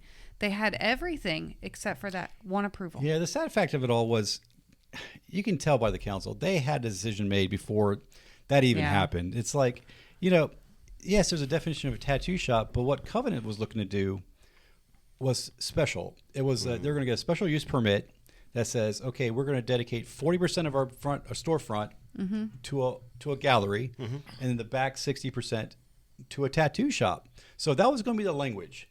So if somebody else wanted to come open a tattoo shop in downtown, unless they follow that special use permit language, okay, they have to go to highway commercial. Can that change later on? Hopefully it will. But right now, the first step is to get these people in town, get these people here to show you that, what they can do. Because I think Jim Heffern, our mayor pro tem, his thing was like, so if we grant you this, that just brings everybody in. Anybody can open it. It's like, dude, you know better than that. You know that there's a special use permit, and how many other tattoo shops are going to commit to that? And everybody knows how expensive Belmont is to do something here. Exactly. Let the residents speak. So what if two shops open up? If they don't make their money, if the residents don't support it, they're going to have to leave. But at least give that opportunity for somebody to do that. But I would also hate for them to come here, open up, and them just find yet another reason to be No. That wouldn't happen. Okay. Yeah, the big thing with Covenant, if we got them here, I mean, it would show that the city who they are. Yeah. And there's no way you're going to say no to that. Yeah. And you have to be able to trust your city. Yeah. That's where like mine. It's like it kind of like you said, Juneteenth you had the banners, and then all of a sudden they're like, oh wait, no, we're going to change that, and it's just. Yeah. And it was really disappointing hearing some of the older residents speak out again. There was a Stowe name, one of the big Stowe guys. He spoke out. He says, I live on Main Street. I don't want a tattoo place here. It doesn't fit my image of the town. This is not your town. And again, this is a historic town. Yeah. So there's a lot of big names from this town. And somebody else said like, "Oh, you're gonna have piercing there." So this was actually a resident. I'm not even making this up. She said, "So I'm afraid if I go in there, someone's gonna just accidentally poke me with a needle." Yeah, that's gonna happen. And I'm like, "Are you gonna walk into a barbershop and get poked by scissors? Or are you gonna?" No, it's like, come on, like. Tattooing and piercing is probably one of the most regulated, you know. It's almost there with medical. I mean, they don't mess up because that's their business and that's their livelihood. I would say most tattoo shops that aren't on Franklin are probably cleaner than most doctors' offices and hospitals. But I'm sitting here like, what is there? Are they playing darts with the piercing needles now? Is that what's happening? And if you hear that's crazy. What? No, the messaging is still going around on socials, and these council members will still chime in. And they're like, well, we gave them an opportunity to come to Belmont. It's not maybe downtown, but they still can come to Belmont. But really, who's going to go to an art gallery on Wilkinson Boulevard? I mean, you need to be centralized for that. Yeah. I live in Dallas, so it's a pretty small town, but we actually have a tattoo parlor. Mm-hmm. And they keep it pretty nice there. Yeah. I mean, Mount Holly has 2 now. Right. And they're awesome places. I mean, you walk in, they got a nice gallery. They have a lot of local artists. They got their artists there on the walls, and they're doing it right. You're also looking at the people running the place. People still, older people, tend to associate these tattoo parlors with biker gangs and gang members, and it's like that's not what it is anymore. And if you look at what Covenant was going to do, they could have opened up. And no one would have known no tattoo shop was there. No. Unless you walked up to the back door and saw their sticker on the door. Mm-hmm. That's all it was. And that's that's what the special use permit was for. And that's what that's what keeps the other I would say if any of these council members actually sat down and had a conversation with anybody that works at Covenant. Mm-hmm. And like I'm not even like just making it up. What I noticed out of everybody that works at Covenant, they're all very knowledgeable. They're all very smart, well-spoken people. Yeah. They're all of them. Because we did the live show with them 2 weeks ago or whatever, and we talked to every single one of them. And I was just blown away at how well-spoken all of them were. You're not just bringing in some, AIDS-infested tattoo parlor. It's a studio. It's an art studio. It's a business. It's an actual business. These people survive. A proven business, not just a business. A proven business. And the thing with Covenant is like because they're so popular, they do it right. I mean, Tucker would have his books filled for an entire year. Oh yeah. So then, but yeah, people can still walk in, see the art gallery, make an appointment. But again, it's not like people are going to be, loitering all outside, oh, guys, scaring people away and stuff. And the amount of business that they would bring to the town. These guys have people coming, like flying to get tattoos. When I get tattoos, like after sitting in a chair for 4 hours, I am hungry. I am thirsty. And I am my body's shaking from that shock you're in. Yeah. It's like, imagine it being that place. Part of the Jekyll building, you can just walk around to Jekyll, get a drink, walk over to Sammy's, get some food. It's like there's so much opportunity this would bring. Yeah. Instead of just being on the highway, getting a tattoo, getting in a car, and then driving home. It's like it's silly. Yeah. And who really chooses to go places on Wilkinson unless they have to? Yeah, that's the thing. Is like they're trying to like push these businesses on Wilkinson like they're like a disease or something. It's like, oh, we don't want you here. Let's push you out here where no man's land's at. And I'm sorry, Jeff. Go ahead. Oh no, what I was gonna say is, like I was talking about the other day. Once you cross over Wilkinson into this side, it becomes a whole new territory. Yeah. You know what I mean? Yeah. Mm-hmm. Yeah. It does. Once you cross over there, it's a little bit different. Of course, you're getting into Mount Holly, but you cross this way, and it's like, oh, yeah. Well, even now you're in a... Yeah. Even with the zoning is like, you can't put a tattoo shop in North Belmont because that's not highway commercial. That's a different zoning. So it's like they've limited it to a very, very tiny. But going back to a 1970, 1980 rule, yeah, it's like this time, like one thing as mayor, the first thing I'm going to do is print this ordinance book out, all whatever pages, and hand it to every council person. It's like, we need to review this. We need to update it. It may not all be, it might not satisfy everybody, but we have to look at it. Yeah. Like nobody knows these ordinances, but they can stop people because it's like boom, it's there. They find it. They're looking for. They wanted a reason for them not to be able to. So whether it was there in bold print or in the fine print, they were gonna find it, no matter what. And a couple of council members have tattoos, but they're like, yeah, we want you here, but we want you over there, And it's like, come on, really? I talk bad about tattoo shops like on the main highway and all that, but there's some good and bad.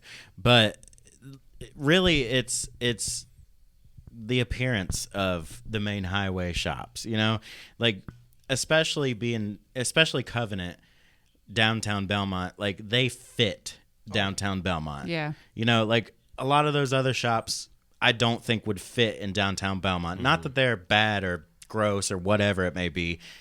They just wouldn't fit the Belmont. The quaint. They use quaint quite a bit on this council meeting. Yeah. But again, it's like that's why there's a special use permit. That's why it's saying, hey, there's no exterior lighting. There's no like graffiti on your building. You have to have an art gallery space in it. There's rules to protect. It's crazy to me that we can have all these bars, and I know most of them are restaurants too, but we have all these bars that like you have different styles of people. Sammy's, you have Bearded, you have Jekyll. Like these are all different styles of bars, and Bearded, like it's a great bar, but that brings in a totally different crowd than like Sammy's or Jekyll. Like the Bearded crowd is what I feel like the council people are thinking Covenant's going to bring in. And I don't feel like that's the case. Like, I'm not saying the crowd's bad, but they're a little more rednecky and a little more, again, that's something you kind of need in the town. It's like, where do you go if you're not, you're not one of the higher paid people in town? Right, like, where do you go? Is if you want like a $3 beer, where do you go? Well, it's Covenant's bringing in tourists too. Like if they're flying people in to get tattooed just by Tucker or just by Haven or they're bringing people in. They're bringing tourists. They're like that alone. Like, hey, you guys got to come check out this quaint little town. They might even bring future residents. I was gonna say TikTok's so big and all this social media. All they got to do is make one video of the small little quaint little town of Belmont that they flew into to get a tattoo, and oh my goodness, they just brought business to all these places. And it's like, okay, now I need to go get tattooed by there, and I need to go have lunch there, and this is all the things I have to do when I go. Yeah, and there's so many amazing artists in our area. Yeah, and this is something for them to aspire to get some art up in the walls. It'll invite that, they'll get some international artists in there. So it's a good way to kind of just showcase, and that's what we need in Belmont. Mm-hmm. Yeah, I agree. Christina Michelle says, so happy Cory couldn't show up last night. She also said, disagree, Buffalo is awesome. I think Buffalo is awesome, I have too. no problem. I think Chad did an amazing job turning it from Friends to Buffalo. I mean, he definitely cleaned it up. And, I think that's more your sports crowd, though. I go there. That's a good point. That's a good point. You're going there to have a beer and watch the game. Like that's your sports bar. And late at night, where can you get food late at night in Belmont anymore? It's like that's a great spot for it. Sammy's, the Bearded Buffalo. Yep. I'm a huge fan of that place. I mean, the crowd's a little different, but again, that's what makes everybody special. Yeah, they're a little more peppier. Yeah, you know what I mean. But that makes them different from Sammy's. I can go to Sammy's and get a beer, and I can go to Buffalo and get the exact same beer. Do I want to go for the sports crowd, or do I want the kind of family friendly? It's louder. Yeah, it's louder, but that's the sports bar. That's what I'm used to. I mean, that's why when I don't moved like to Belmont, loud places. I went to Friends all the time. That was we called it the Alamo. Because Sammy's would close around 12, and boom, everybody goes to the back deck of Friends and hangs out. Yeah. And it's a younger crowd. So they're going to be a little more loud. They're going to be a little more active. Chad and Bearded Buffalo is doing it right. They hire their security guys. They're checking IDs. Everybody. They even check my ID when I go in there. I'm like, they do a good job. Yeah, they do a great job. I mean, you don't hear much bad happening there. It's way better than it was when it was Friends. Yeah, that's back when I used to go there. Maybe, yeah. But yeah, I think we need those type of opportunities for people. Yeah, you know, there is young people absolutely. that want to go out and they can't spend crazy money. So we need cheap bars like Buffalo. What? Just kidding. But again, No. there's rules and regulations in place that keeps things in bay. And, Yeah, absolutely. It keeps them different. You can't just open a restaurant and just be just like the restaurant next door. You have to have that niche You that have to be separates you from that, and that's what Bearded found. That's what they found. Okay, we're gonna be. You guys want to be the family one. Nellie's wants to be the Southern Kitchen. Let's be the sports bar. Speaking of Nellie's, if you become mayor, do you think you could help us meet the Jonas Brothers? It's pretty funny because the Jonas Brothers on the show. Actually. they will sneak in here and there, and it's like they don't give. Of course, they're big stars, so they're not going to give anybody a heads up for coming. Right. So. Yeah. Mother's Day. So when people find out, they flood the place, which is it's great. They're local celebrities, and the parents they've done an amazing job with that place.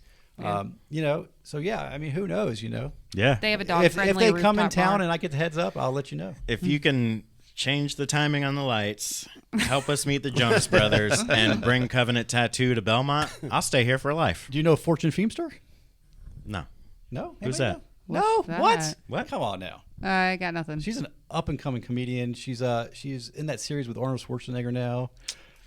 She's do doing know a who lo- you're talking She about. does I a know lot who of you're talking small about. roles. Does she have like curly? Yeah. Yep. She has curly hair. Yep. She's from Belmont. Yep. Her mom lives here now. Her mom is a great friend of mine, and she's a big supporter of the campaign. And she just posted a sign with my sign up. Wow. So yeah, Fortune comes to town. I met her a couple times here, and she's she comes and checks out her mom. I'd like to get her on the podcast too. or We'll just put or that on mom. the list. Or Yeah. mom. Not to have any shade, but she has a podcast, and I'm I don't sure care. It's like millions. Or on my podcast.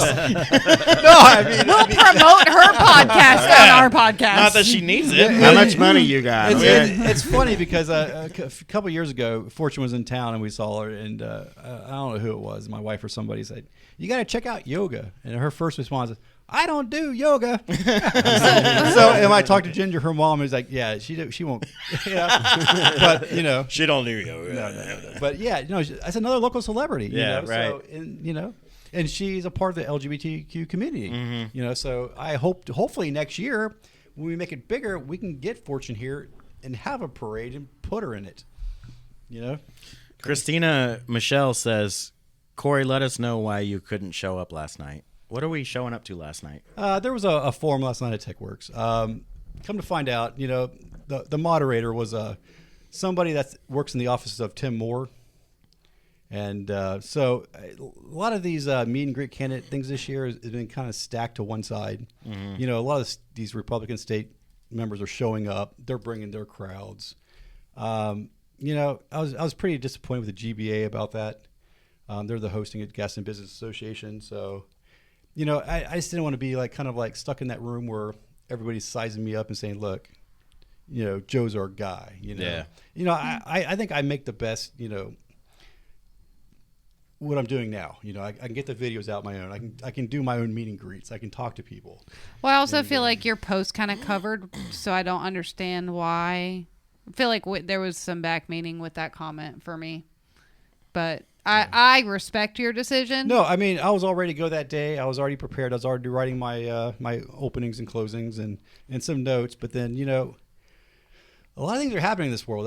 That's not pleasant, and it's like, and here they're bringing in somebody from that side to moderate a local election. Yeah. It's like, why are these state guys showing up at these meet and greets? It's like they're bringing people with them. It's like they're just trying to show a force. They're trying to intimidate. Exactly. And I'm not going to go there and be intimidated. For one, I would not be intimidated. And two, I'm not going to give them that option to intimidate me. I think I can put out my own stuff. People can reach me.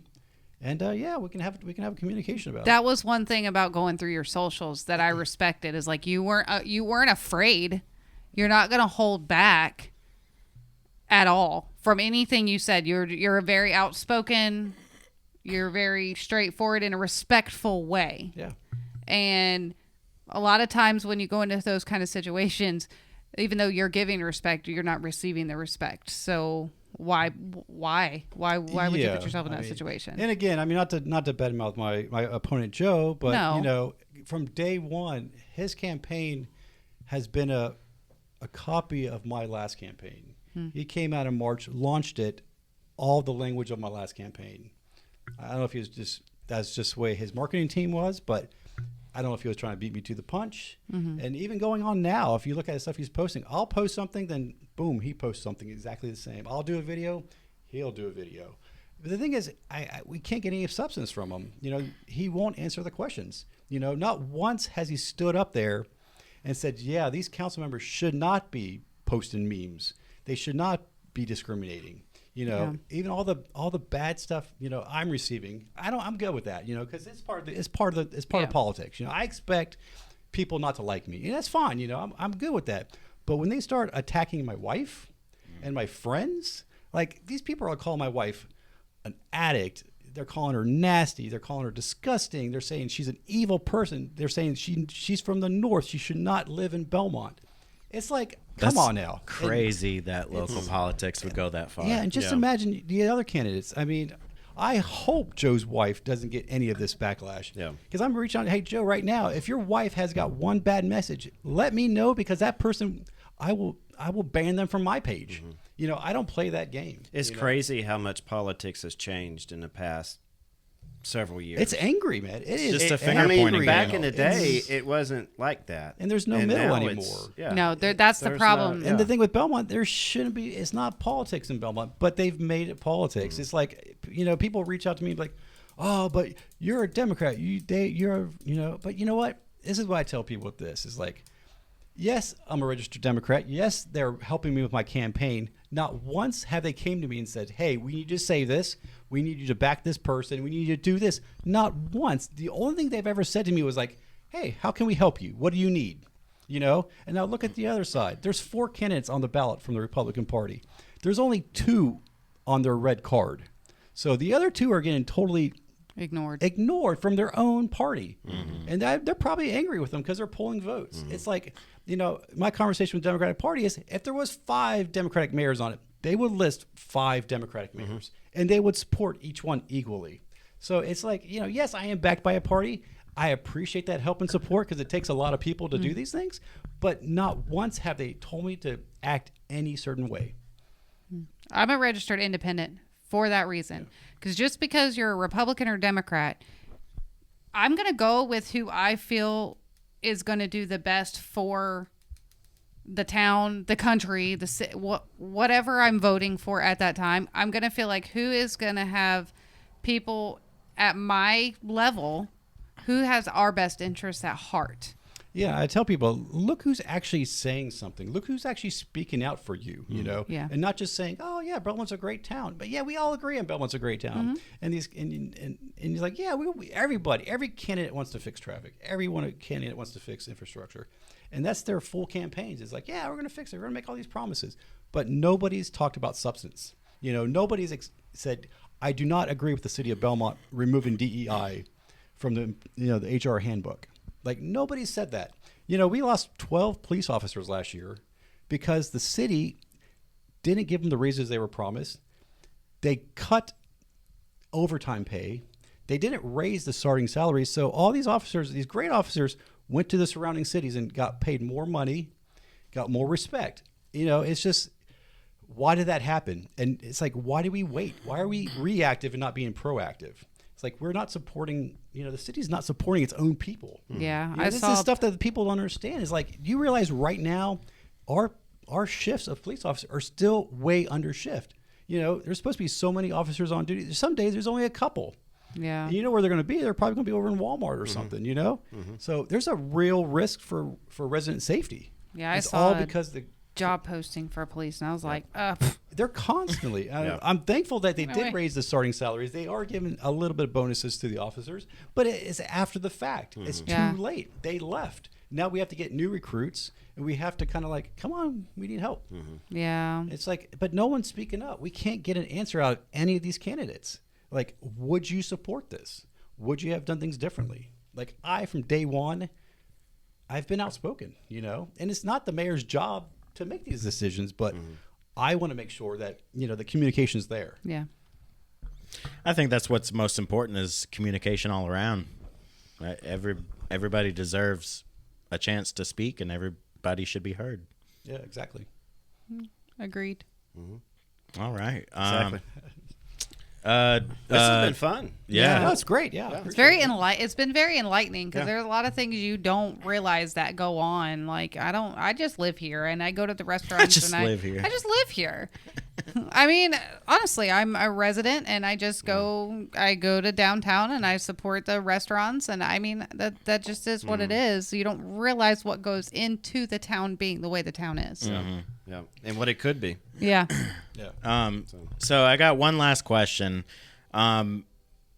He hasn't fully confirmed yet, but Joe might be on the show 2 weeks from now.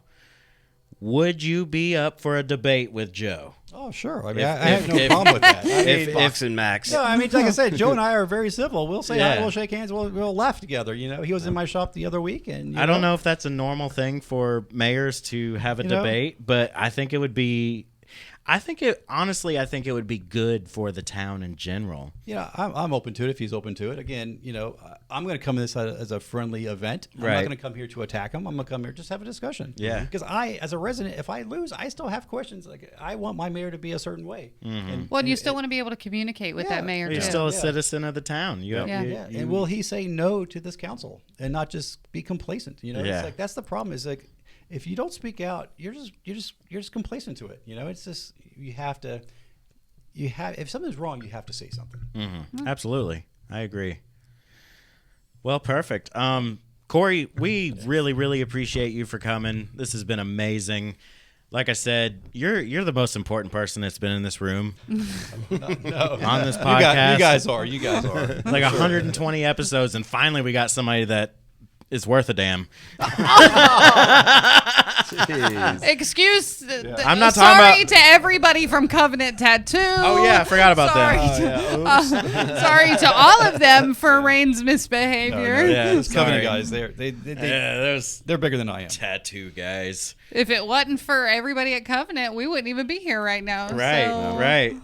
Yeah, like I said, I appreciate you coming on, man. This has been fun. I think we've all learned something tonight, and that's the greatest thing about life is learning something new every day. Well, let me respond to this real quick because I'd like to. If you would listen to the whole podcast, you would know that we have already invited Joe Jordan to be on the show so he can defend himself if he decides to come on the show. The offer is out there. Oh, yeah. You're welcome. I'm really hoping Joe comes on. I would love to talk to him. Do you have any questions for us? Anything? No, I mean, have you had a good time? No, great time. This Sorry, it was kind of hot in here. No, it's all good. And I'm Jeff. hoping, when I'm mayor, I can come back in here. That's true. We can have more discussions. That would be awesome. I would love. That would be awesome. Have you guys ask me questions as mayor, and I'll be happy. That'd be amazing. Oh yeah, that's Yeah, that would be for sure. amazing. Perfect. Well, Michelle, let them know where they can find us.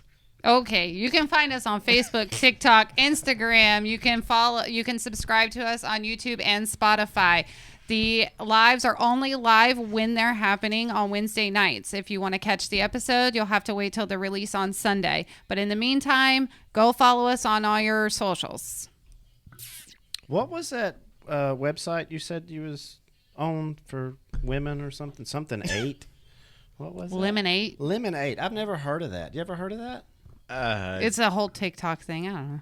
I've never heard of that. I can't figure TikTok out. I'm too old. I just now figured it out. She had to show me everything. I'm a little. I don't know. I'm a bit of a nerd when it comes to TikTok. I'm unplugged. All right. Lemonade. Lemonade. Lemonade. All right, perfect. Thank you guys so much for listening tonight. It's been fun. It's been real. It's been really reckless. Actually, I hadn't been too reckless tonight. No, we were pretty good. We Cory, were well behaved. As a mayor, I think you could keep things together. Yeah. And we're looking forward to it. Also, I appreciate bringing the sign. I'm going to put that in my yard. Yes. I'm trying to get Joe to bring me a sign too, so I can have both signs in my yard to really face them at each other. Yeah. Put some little arms like this. Get a little Stretch Armstrong in the middle. Better get that. Use that doll right there. Yeah. That doll would be perfect. Hey, first of all, that thing haunts me at night. What was it, Eddie or something? No, it's Elvin. Elvin. Yeah, that's Elvin. He's new to the show. Elvin's He's scary.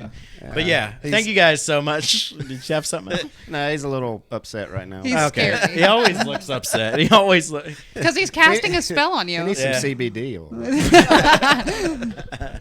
Perfect. Thank you guys so much for listening to Reckless Banter. We are out.